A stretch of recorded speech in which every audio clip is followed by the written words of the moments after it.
there, thanks for coming over. My name's Sarah, and I'd like to welcome you to my kitchen here in the heart of Brooklyn, and we're gonna make some salsa. The first thing is we want to get to know our ingredients, right? And I'm really lucky because there's great local produce and fruits and vegetables that I can choose. So the first ingredient, the key ingredient for your traditional salsa, these lovely vine-ripened tomatoes. And the key to picking out good tomato is to smell it. You want to stick the schnoz right into the center. Yeah, that's good. Don't judge a tomato by what it looks like, because you'll be disappointed when you get home. So we also want to have our onions on hand. We've got some nice white onions, and we have some red onions. We've got our green pepper. We also have plenty of fresh garlic. I'm a big fan of the fresh garlic.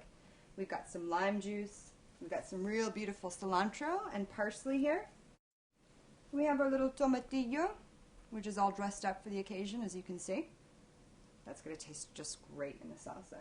And, of course, we have the key ingredient, Señor Jalapeno. He's a good friend of mine, and we're going to be getting to know him a lot better. So there you have all your beautiful ingredients. Oh, I almost forgot. We have our beautiful, impressive celery here. So there you go. You got everything you need. Let's get started. Right? You've found the best ingredients that you can. And now you're just chopping them and mixing them up and testing with what tastes right. And if you think that you need a little bit more spice, go ahead and put it. If you need a little bit more sweet, you can do that too. So I like to start with my most potent flavors. So I'm going to start chopping my garlic. Then I'm going to move to my onion, the jalapeno, the peppers, and last but not least, our tomatoes. Boom, chop, ba-doop, ba-doop, boom, chop, ba-doop, ba-doop, boop, boom, chop, choop, ba-dop, ba, boo. Whoa, yeah. Okay, that'll do the tomatoes. And you just want to turn it around a little. Make sure that everyone's getting along. If it looks like any one ingredient is ganging up or bullying, you want to make sure that you give some strength to whatever ingredient might feel a little weak in this mix. And it looks like everyone's getting along pretty well. Okay, so now I think we're ready to go ahead and dice up some parsley and some cilantro. So I'm just going to go ahead and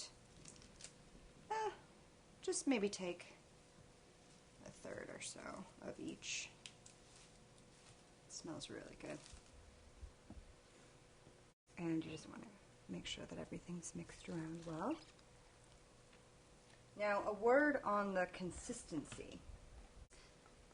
Just because the name salsa means sauce, as you can see, there's a whole variety of possible salsa creations that you can come up with. This one, because it's chunky, it's looking a little bit more like, you know, a pico de gallo, something that would be really good with chips or accompanied with meat.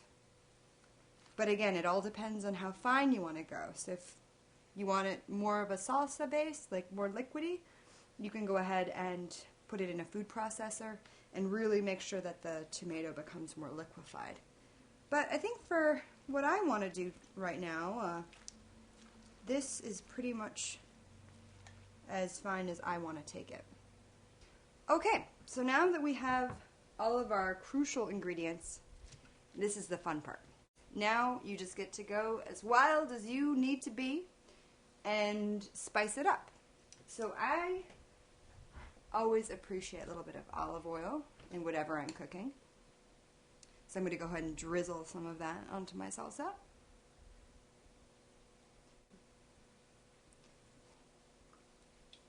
Yum. I also like to put a little bit of white balsamic vinegar. Gives it a nice little kick. Just about that much. Some ground cumin. It's a nice flavor.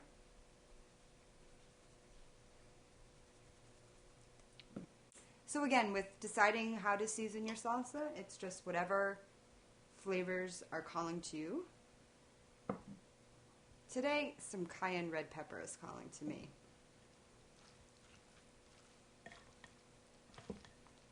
Yeah, that's going to be great. Nice and warm. A little bit more. And how about a couple of red peppers? Hot red pepper shakes. Just a couple. Just a couple? Why is that, you ask? Let me introduce you again in case you forgot, my friend. Señor Jalapeno.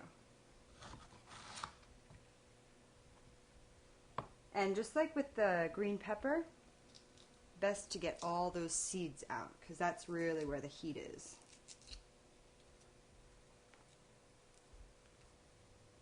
There we go.